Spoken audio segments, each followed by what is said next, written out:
Bismillah, alhamdulillah, salatu salamu sallallahu alaihi wasallam. Assalamu alaikum wa rahmatullahi wa barakatuh. My name is Tariq Khalid.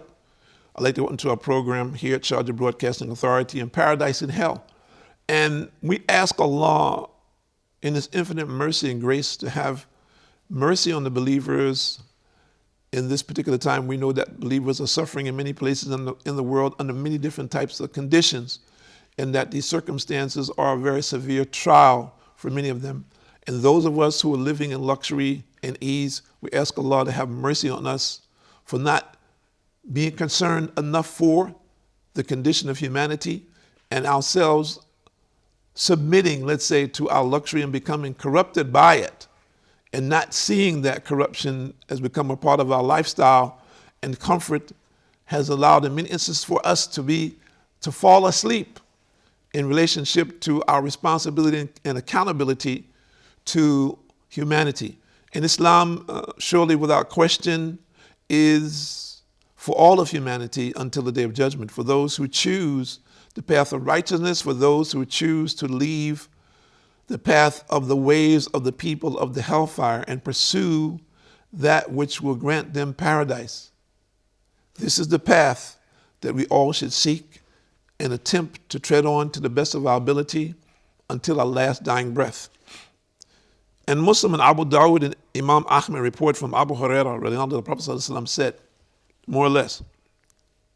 And we're saying the Prophet ﷺ said he never spoke English. For this is a translation to give us an idea. And the translation in many instances is very general, just to give us an idea. And many, of course, there's more than 12 million words in Arabic language. So translation from Arabic to English in many instances can be some ways distorted, but to give us a general idea of the meaning of what it is that we're trying to understand. When Allah subhanahu wa ta'ala created paradise and hell, or Jannah and Nar, He sent Jibreel alayhi salam to paradise, saying, and Jibreel is the angel, the angel Gabriel in English, go and look at it, and at what I have prepared therein for its inhabitants. So he went and he looked at it and at what Allah subhanahu wa ta'ala had prepared therein for its inhabitants.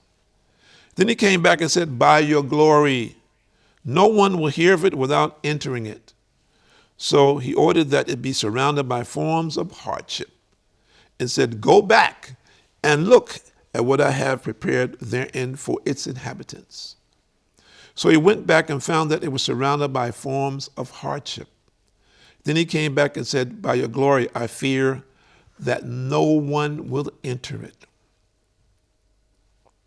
So there are some people who are of the opinion, and this is their own opinion, that I'm going to be one of the dwellers of paradise. And I've heard people say that, well, I'm going there.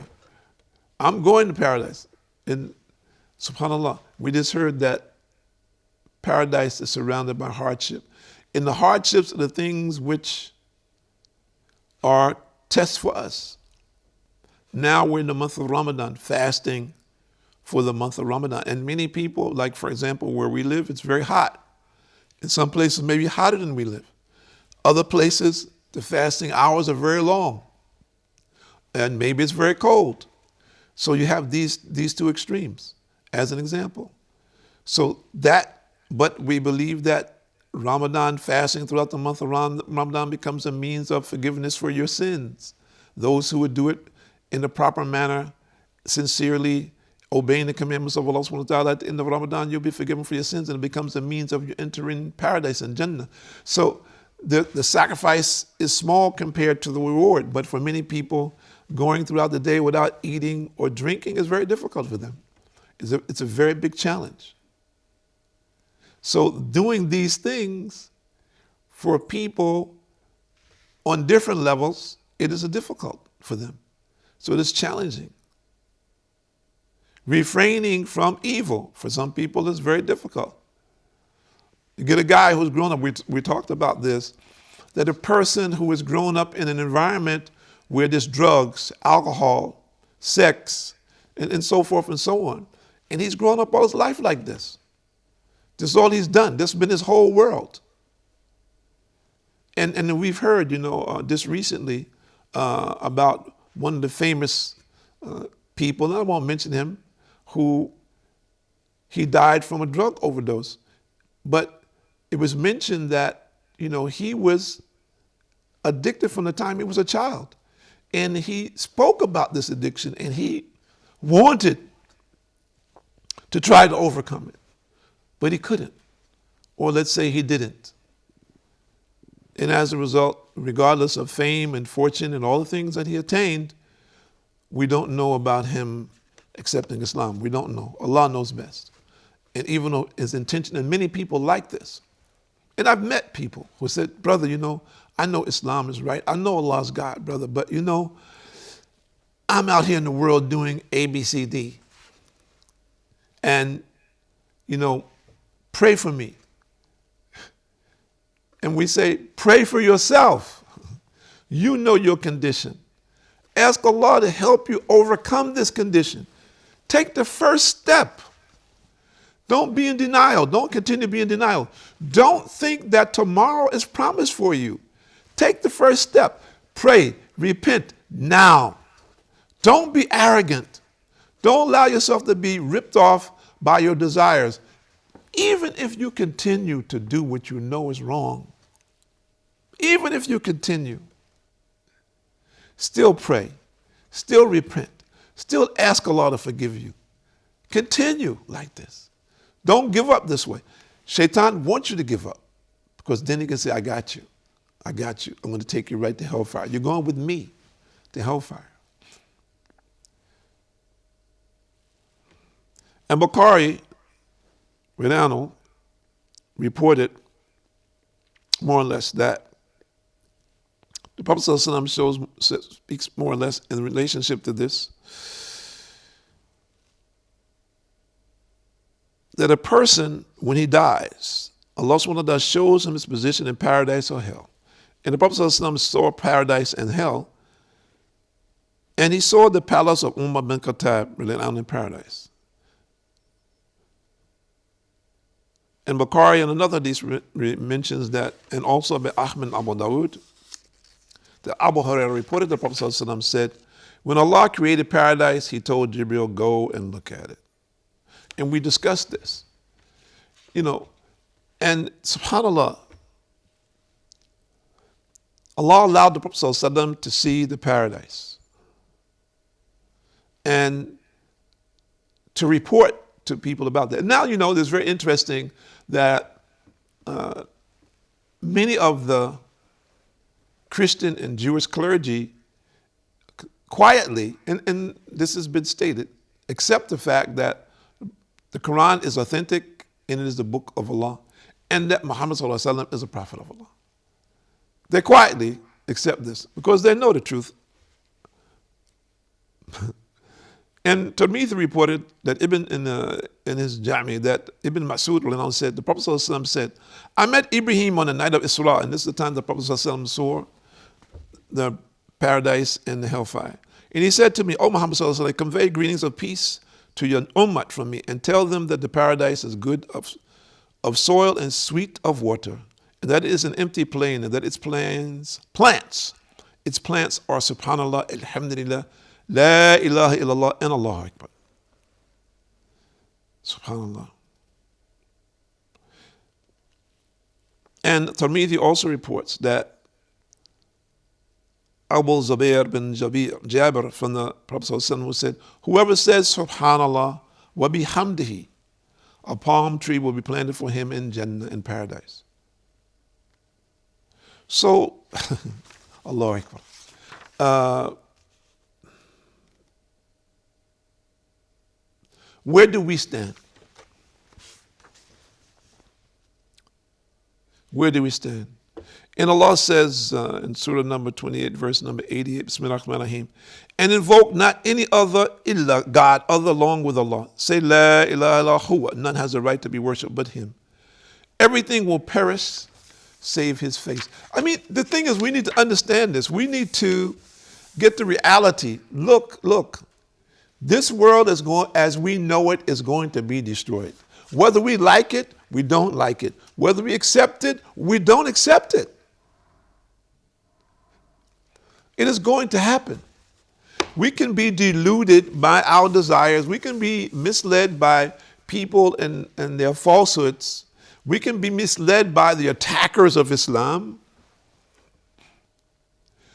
We can be misguided by our desires. People, and I've heard people say, well, brother, Islam is too strict for me. I like my freedom. The way that I see you guys live, you're in prison. That's not true. The parameters of Islam what's lawful is very wide. So why is it that we can't stay in with what's lawful? Why is it that we desire to be among the people who are doing the things which are unlawful, which would lead us to hellfire? Just think about that. This is a very simple choice. Why not check out Islam and find out, first of all, what it is? You can't really judge Islam from outside. I was a non-Muslim. I knew Muslims for a long time, and I knew practicing Muslims for a long time as an adult. And I didn't choose the lifestyle because my lifestyle was not complementing with that. And I didn't want to be a hypocrite. I didn't want to say, well, I'm doing this and doing that, and then say I'm a Muslim. I didn't feel that was correct. So I chose not to do that. I said, well, listen, I'm not ready for what you guys are and what you're doing, what you're about, as an example. So I'm just a simple example of that.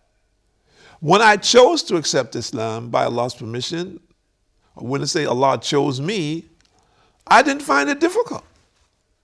I didn't find it difficult to leave the lifestyle that I was following, that I had followed most of my life. I didn't find that challenging in that way. I chose a different lifestyle. I chose different people, and Allah made it easy for me to follow that path because I chose not to follow the path that I had been following before because I saw that path was leading to nothingness. But you have to accept that. And my life was good. Let me explain that to you. My life personally was good by American standards. I'm American. By American standards, my life was good life by American standards. And so people say, well, yeah, well, maybe you were in one of these kind of situations, so you became a Muslim. You're like, no. My life, yes, it became better as a Muslim, without question. But my life by American standard was a good life. But I was tired of that lifestyle because I knew that lifestyle was a cycle. And to me, it was not productive because it was a materialistic focus. And I knew there was something spiritual, but I didn't know what that spiritual element of my life was or how to pursue it or how to engage it. Now, there are many people who say, well, I'm on a spiritual path, brother, and I enjoy what I'm doing, and I'm doing and I won't say what I'm doing this and I'm doing that, and I'm feeling good about myself. And that's excellent. That's very good. And I'm doing positive things and helping other people. This is excellent. But we're saying, if you're one of those people, then take it a step further, accept Islam, and get the reward from Allah. Get the reward that you can't see now. Maybe in what you're doing, you feel happy, you're helping people, you're doing things in the community, you're doing things maybe even globally, and you feel happy when you see the response that you get from what you're doing. That's good, and that's very positive. But that's limited only to what you see in this world. What about the next world? What is your understanding of your hereafter? What are the things that you're doing right now that are going to benefit you in the hereafter? People say, well, I know, like I said, someone said, I know I'm going to paradise. Based on what? What's your criteria? Our criteria for going to paradise and hellfire comes from Allah. It doesn't come from us. It's not what I want to do. No, it's not like that at all. We need to understand that dynamic, and we do understand it.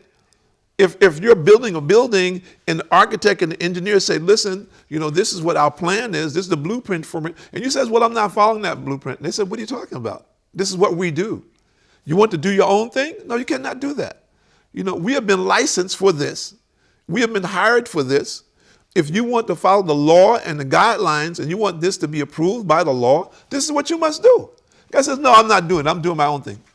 What's going to be the result? So people similarly are saying the same thing about their hereafter. They're risking their eternity based on their individuality, their own desires. Well, I have and I've heard people say, well, brother, I have my own thing.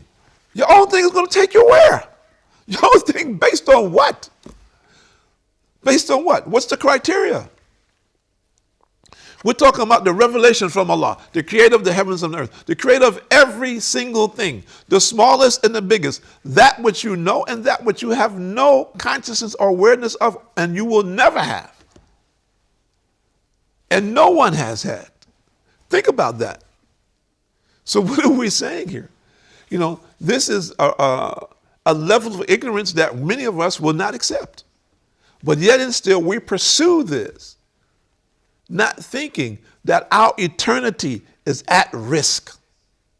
It's not just today or tomorrow or where I'm going to live tomorrow or what I'm doing in these worldly pursuits or what I'm going to have in my bank account or what I'm going to have in my hand. No. Our eternity. This is what we're talking about. And the people says, well, brother, I don't believe in eternity. You know, when you die, you know, you'll just turn into dust and bones, as we've seen. You know, archaeologists have found bones from thousands of years. So what? So what does that mean? You're saying that the one who created you from the beginning cannot recreate you? That's what you're saying. Okay? Think about this. This is a very small thing. It's a very easy thing. When Allah says, kun fayakun, be and it is. As Allah wishes, it happens. This whole world and as that which we know, and that which we do not know, Allah created in this way, in every essence of it. So what are we talking about when we say that, well, I don't believe that? We have people now who are suffering under this pandemic. We have people who are living in fear. We have people who are dying. Some people dying in the streets, some people dying in the hospitals, in all different types of conditions. People who are terrified now about this particular condition. The relief from this condition is to turn to Allah. Because all of us have to return to Allah ultimately. And it is better to return your understanding and submission to Allah now before Allah takes you, your soul, where you will not have an opportunity. So this may be any one of us, may be our final opportunity to submit ourselves to Allah and Islam. So we're saying to you, accept Islam before you die. My name is Tariq Khalid. I'd like to thank you for joining us here at Sharjah Broadcasting Authority on Paradise and Hell. And we ask Allah subhanahu wa ta'ala for his infinite mercy and grace for the believers and those believers who are suffering from injustice and persecution in the world today. Make it easy for them in this, and use this as a means for them, for their forgiveness, and that they will enter paradise, and that all of us will be with them, inshallah. And those who are still astray, that they be guided to truth and righteousness. Assalamu alaikum wa rahmatullahi wa barakatuh.